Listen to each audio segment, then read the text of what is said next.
अस्सलाम वालेकुम, कैसे हैं आप सब? उम्मीद करती हूँ आप सब ठीक-ठाक होंगे।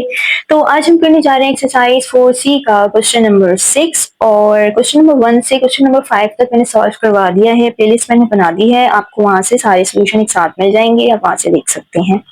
तो क्वेश्चन नंबर 6 को रीड करते हैं। क्वेश्चन नंबर 6 है factorise each of the following expressions. और यहाँ पे हमारे पास कुछ एक्सप्रेशन गिवन है और फैक्टराइज करके दिखाना है। तो इसमें भी हम सेम स्टेप्स को फॉलो करेंगे जो हम फॉलो करते आए हैं और मैंने इतनी दफ़ा आपको करवा दिया है कि अब आपको ये याद हो जाना चाहिए। ठीक है, ये स्टेप्स आपको पता होने चाहिए किस तरह करना है। अब हमें क्वेश्चन नंबर 6 का पार्ट ए मैंने लिख लिया है। अब यहाँ पे देखिए क्यूब है, क्यूब होगा तो हम सबसे पहले स्टैंडर्ड फॉर्म में इसको नहीं लिखे आएंगे बल्कि इसमें देखेंगे कि कोई कॉमन तो नहीं है। तो यहाँ पे देखिए ए है, यहाँ पे भी ए है और यहाँ पे भी ए है, तो हम ए कॉमन ले सकते हैं। ठीक है, हमने ए कॉमन लिया ब्रैकेट और यहाँ पे क्या रह गया ए स्क्वायर प्लस 5। यहाँ पे ए हमने बाहर लिख लिया तो यहाँ पे ए रह गया और यहाँ पे क्या रह गया ए हमने जब बाहर लिखा तो यहाँ पे सिर्फ नंबर रह गया 4। अब आप इसको ना देखें, सिर्फ इसको देखें। हमने इसको सॉल्व करना है, ये हमारा मिडिल टर्म है, इसको ब्रेक करना है। जिस तरीके से हम करते आए हैं बिल्कुल उसी स्टेप्स को फॉलो करेंगे और ए हम एज इट इज बस बाहर लिखते रहेंगे।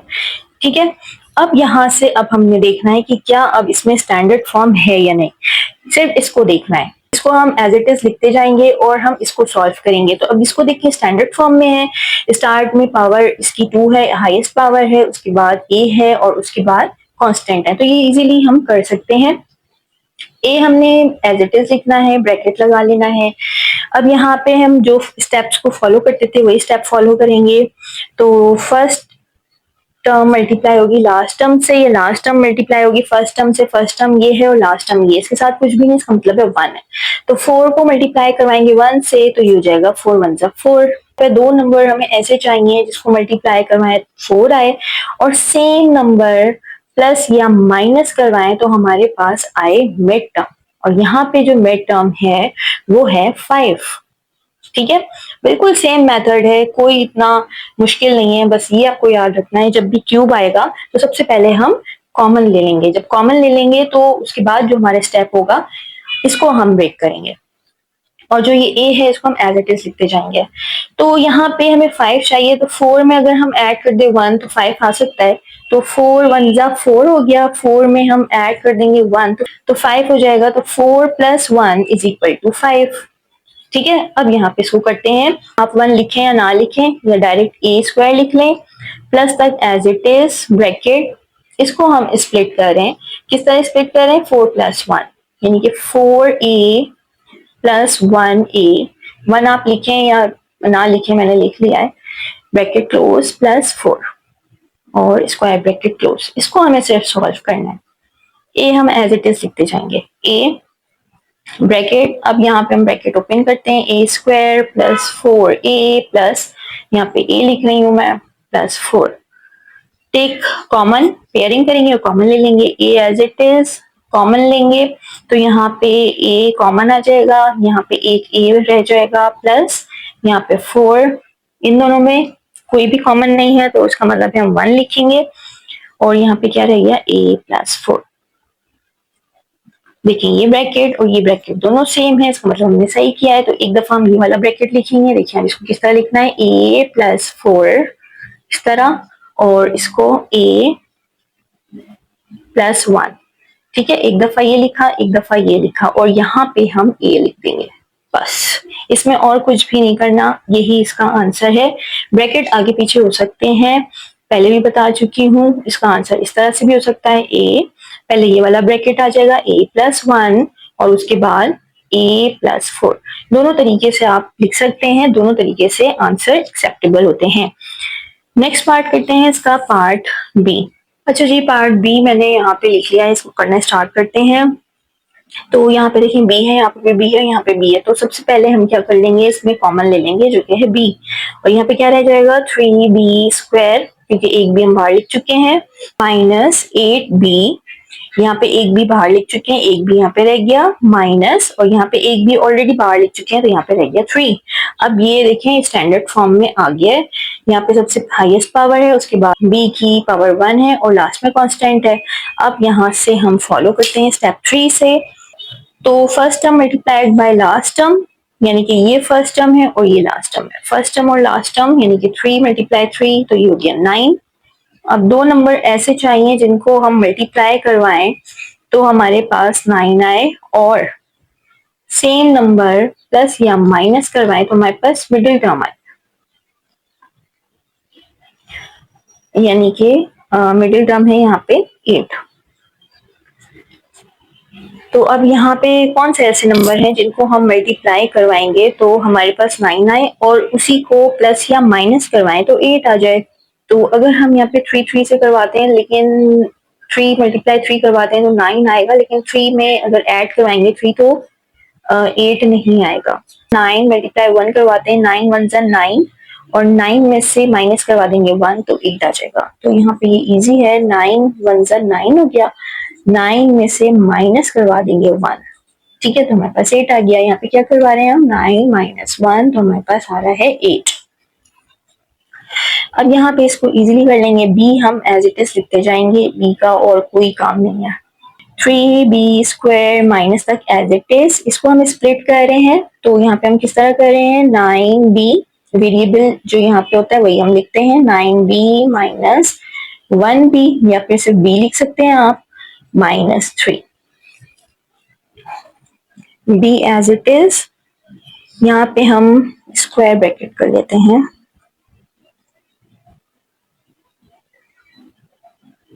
हम ब्रैकेट ओपन करेंगे तो 3b माइनस 9b, ये माइनस और ये माइनस, माइनस माइनस कन्वर्ट हो जाएगा प्लस में, आप b लिख लें या 1 भी लिख लें, माइनस 3 एज इट इज, ठीक है। पेयरिंग कर लेंगे और कॉमन ले लेंगे, b as it is square bracket, इनमें कॉमन है 3 और b इसमें भी है, b इसमें भी है, तो यहाँ पे b लिख लेंगे ब्रैकेट, यहाँ पे 3 1 जा 3, यहाँ पे रह गया सिर्फ b माइनस 3 3 जा 9, b ऑलरेडी हम बाहर लिख चुके हैं, कुछ भी कॉमन नहीं होता तो हम 1 लिखते हैं ब्रैकेट, और यहाँ पे क्या लिख लेंगे, b प्लस माइनस माइनस, और सॉरी यहाँ पे 3 आएगा क्योंकि 3 3 जा 9 होता है, और यहाँ पे भी 3, ठीक है, दोनों ब्रैकेट सेम है, इसका मतलब हमने सही किया है। पहले हम लिख लेते हैं b माइनस 3, ये वाला ब्रैकेट, ठीक है, 1 टाइम, और 3b प्लस 1, और यहाँ पे b एज इट इज लगा देंगे, ठीक है, ये हो गया इसका आंसर। आप चाहें तो ब्रैकेट आगे पीछे करके लिख सकते हैं। पार्ट सी मैंने यहाँ पे लिख लिया है। सबसे पहले हम कॉमन देख लेते हैं क्योंकि स्टार्ट की जो पावर है वो है 3 यानी कि क्यूब, तो यहाँ पे c के ऊपर क्यूब है, यहाँ पे भी c और यहाँ पे भी c है, तो यहाँ पे हम c कॉमन ले सकते हैं, ठीक है। यहाँ पे क्या रह गया, 6c स्क्वायर माइनस 11c, एक बार लिख चुके हैं तो यहाँ पे c रह गया प्लस 5, c हम बार लिख चुके हैं, यहाँ पे c नहीं आएगा। अब हम इसको स्प्लिट कर सकते हैं, तो इस स्टेप को फॉलो करेंगे। Last term multiplied by first term, last term है हमारे पास 5 और फर्स्ट टर्म में हमारे पास 6, 5 6 या 30 हो जाएगा। दो नंबर ऐसे हो जिनको मल्टीप्लाई करवाएं तो 30 आए, और सेम नंबर प्लस या माइनस करवाएं तो हमारे पास मिड टर्म आए, और मिड टर्म है हमारे पास 11। अब यहाँ पे ऐसे कौन सा नंबर हो सकता है, 6 5 से 30 होता है, और अगर हम 5 में 6 ऐड करवाएं तो 11 होता है, तो ये तो बहुत आसान था। 5 और यहाँ पे 6 है, यहाँ पे लिख रही हूँ 6, 5 6 से 30, और 5 में हम ऐड करवाएंगे 6 को तो 11 हो जाएगा, तो हम क्या करवा रहे हैं, 5 प्लस 6, हमारे पास 11 आ रहा है, ठीक है।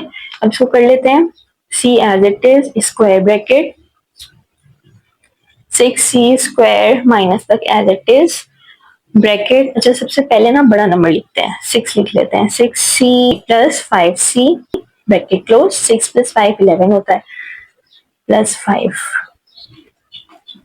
c as it is square bracket. अब ये हम ब्रैकेट ओपन करते हैं, 6c स्क्वायर माइनस 6c, ये माइनस और ये plus, minus plus minus 5c plus 5, pairing कर लेंगे और कॉमन ले लेंगे, इसमें से कॉमन आ जाएगा 6 और c, ठीक है, ब्रैकेट, और यहाँ पे क्या रह जाएगा, c माइनस, यहाँ पे हमने 6c कॉमन ले लिया तो यहाँ पे कुछ भी नहीं है, इसका मतलब है 1 है, अब यहाँ पे कॉमन आ जाएगा -5, 5 इधर भी है, 5 इधर भी है, तो यहाँ पे क्या रह गया c और माइनस प्लस माइनस और 5 1 जा 5।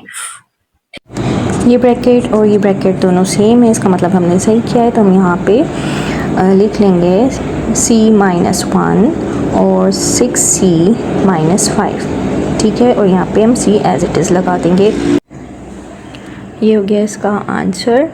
और यहाँ पे हम इसको इस तरह लिख सकते हैं c as it is 6c-5 और c-1, ठीक है। आगे पीछे हम ब्रैकेट कर सकते हैं। तो चलिए पार्ट डी कर लेते हैं। अच्छा जी, पार्ट डी मैंने यहाँ पे लिख लिया है।